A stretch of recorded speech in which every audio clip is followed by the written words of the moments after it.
रामप्रसाद नावाचा एक व्यापारी होता। तो खूप श्रीमंत होता, पण तो रोज आपली संपत्ती कशी वाढेल याची काळजी करायचा। त्याच्याकडे खूप संपत्ती होती। अशाच एका श्रीमंत व्यापाऱ्याची गोष्ट सांगते मी, क्रांती पवार। जगण्याच्या गोष्टी या मालिकेतील एक सुंदर गोष्ट। त्या व्यापाऱ्याकडे खूप संपत्ती होती। एकदा त्याने मुनीमला यांना विचारले, मुनीम, मला सांगा माझ्याकडे किती संपत्ती आहे? ती संपत्ती माझ्या पुढच्या किती पिढ्यांना पुरेल? मुनीमांनी 2-3 दिवस रामप्रसादची सगळी संपत्ती बघितली। सोनं, चांदी, मोती वगैरे त्यांनी सगळं बघितलं आणि त्याला असं कळालं की पुढच्या 2 पिढ्यांना ही संपत्ती पुरेल। आणि 2-3 दिवसांनी परत रामप्रसाद नावाचा व्यापारी त्या मुनीम यांच्याकडे आला। साहेब, तुमच्या पुढच्या 2 पिढ्या बसून खातील एवढी मोठी संपत्ती तुमच्याकडे आहे। 2 पिढ्या?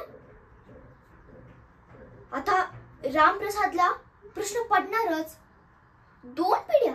मग 3ऱ्या पिढीला? त्याला आता 3ऱ्या पिढीची काळजी वाटू लागली, 3ऱ्या पिढीची चिंता लागली। तो असा चिंतेत त्याने खूप दिवस घालवले। आणि एकदा तो एका साधूकडे आला आणि म्हणाला, साधू महाराज, मी खूप चिंतेत आहे, मला त्यातून बाहेर काढण्याचा पर्याय सांगा। काय, कुठली चिंता आहे तुला? महाराज, माझ्या पुढच्या 2 पिढ्या बसून खातील एवढी संपत्ती माझ्याकडे आहे, पण मला तर 3ऱ्या पिढीची चिंता राहिली आहे। 3री पिढी काय करेल असं मला वाटतंय। मग साधू महाराजांना त्याचा तोडगा लगेच कळाला। ते म्हणाले, बाळा, तू आता इथून पुढे एकही दिवस दुसऱ्यांना खायला दिल्याशिवाय जेवायचं नाही। असं व्रत सुरू कर, बघ तुझी चिंता आपोआप जाते की नाही। त्या रामप्रसादने पण तसंच केलं। 1 दिवस झाला, त्याने रस्त्यावरच्या भिकाऱ्याला अन्न दिलं आणि नंतर खाल्लं। 2 दिवस झाले, त्याने तसंच केलं। 3ऱ्या दिवशी असे खूप दिवस गेले, पण एक दिवशी एकही भिकारी, एकही त्याच्या दारापुढं मागायला येणारे साधू कुणीच त्याच्या पुढे मागायला आलं नाही, कुणीच भीक मागलं नाही। त्याने एका माणसाला शोधलं, कोणता सापडतोय का? त्यांनी तर सांगितलं की जेवायचं नाही आणि त्याला तर भूक लागली होती। शोधलं आणि एक रस्त्यावरून चालणारा एक भिकारी त्याला दिसला।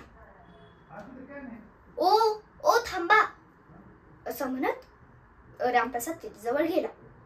हे घ्या तुम्हाला तांदूळ, आज तुम्हाला भात शिजवायला होती, धरा तुम्हाला तांदूळ। नको, मला नको तांदूळ, आज पुरता भात किंवा आज पुरतं जेवायला मला अन्न आहे, मला नको आजचं तांदूळ। अहो ठेवा, उद्या होईल। नको, उद्या पण नाही मला, 3ऱ्या दिवशी पण होईल। नको, मी 3ऱ्या दिवशी माझं कमवेल किंवा कुठून तरी बघेल, 2 दिवस तर मला पुढेल ना। आता त्या चिंताग्रस्त व्यापारी रामप्रसादचे डोळे उघडले। त्याला कळालं, अरे रस्त्यावरचा भिकारी सुद्धा आजची, उद्याची आणि 3ऱ्या दिवशीची चिंता करत नाही, मग आपण तर 2 पिढ्या सोडून 3ऱ्या पिढीची चिंता करतोय।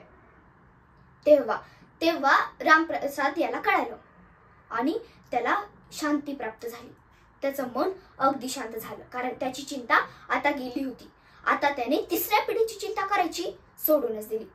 मित्रांनो, रामप्रसाद सारख्या नाही त्या गोष्टीची चिंता करणं व्यर्थ होईल। धन्यवाद।